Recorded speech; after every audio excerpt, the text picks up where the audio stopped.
La palabra para hoy es cuando todo está a nuestro favor.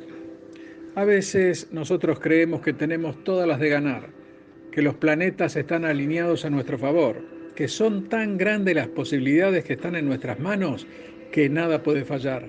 Y con todo este bagaje avanzamos. Y avanzamos dejando de lado a Dios.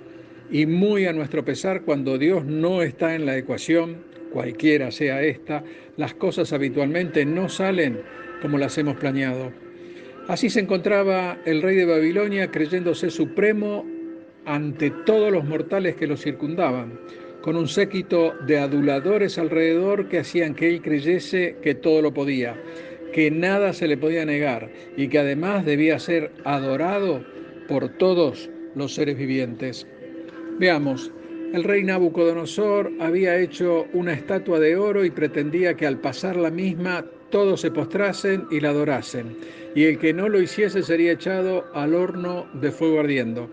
Como Ananías, Misael y Azarías eran fieles a su Dios, es decir, al Dios de Israel, nunca se postraron ante la estatua. Entonces unos varones caldeos muy maliciosamente vinieron al rey y le contaron que los varones judíos que estaban delante de los negocios de Babilonia no lo respetaban ni a él ni a sus dioses, ya que nunca se postraban y tampoco adoraban la estatua de oro que el rey había levantado. A Nabucodonosor le gustaba el reconocimiento y la adulación de las multitudes y no estaba dispuesto a cedérselas al Dios del cielo. En realidad, él quería usurpar el lugar de Dios y competir con él. Aquí el asunto es importante porque el rey no estaba exigiendo que adoraran a un Dios concreto, sino a un Dios que él mismo estaba inventando. Él buscaba crear una religión que mantuviera unido a su reino. El rey pretendía reemplazar a Dios y exigiendo la adoración divina hacia su propia persona. Los tres jóvenes fueron traídos a Nabucodonosor y reafirmaron su decisión y dejaron clara su negativa a adorar su imagen. Esto hizo intensificar el enojo del rey, pero ellos en ningún momento se plantearon acomodarse a la situación a fin de obtener ventajas personales, aunque su vida misma estuviera en riesgo. Está claro que los jóvenes tenían un auténtico temor del Dios del cielo, y para ellos era infinitamente más grave ofenderle a él que al rey. En Hechos 5:29 leemos, respondiendo Pedro y los apóstoles dijeron, ¿es necesario obedecer a Dios antes que a los hombres? Evidentemente, ellos iban a obedecer a Dios antes que a los hombres, porque si algo temían, era la ira de Dios y no la de la ley. Los jóvenes le dijeron al rey, no es necesario que te respondamos a esto, ya que nuestro Dios nos librará del horno del fuego ardiendo, y de tu mano también. Y si no, tampoco serviremos a tus dioses y tampoco adoraremos la estatua que tú has hecho. En toda su vida Nabucodonosor había recibido una respuesta como esta. Lo que le dijeron es que él no se podía comparar con el Dios de Israel, y aunque estaban a su servicio en su corte, su lealtad primera era con el Dios del cielo. Entonces Nabucodonosor ordenó que los echasen al horno del fuego y que el mismo fuese calentado 7 veces más de lo acostumbrado.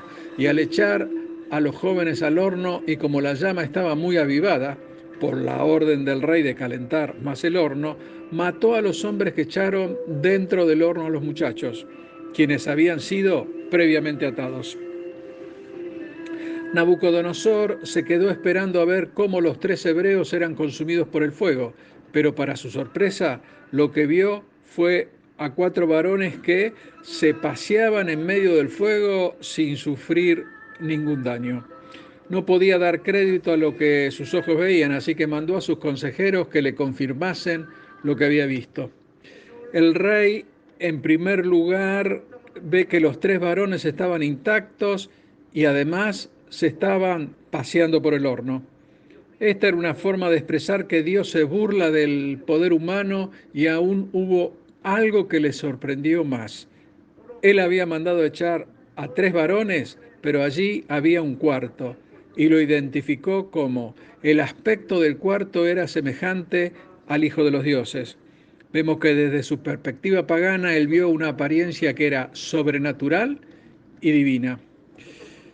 Aquí queda claro que el Señor o nos libra de las tribulaciones o está con nosotros cuando las atravesamos. En Mateo 28:20 nos dice, he aquí, yo estoy con vosotros todos los días hasta el fin del mundo.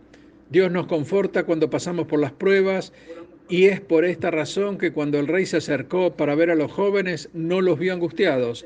Ellos estaban experimentando la paz que Dios da y el mundo no puede entender.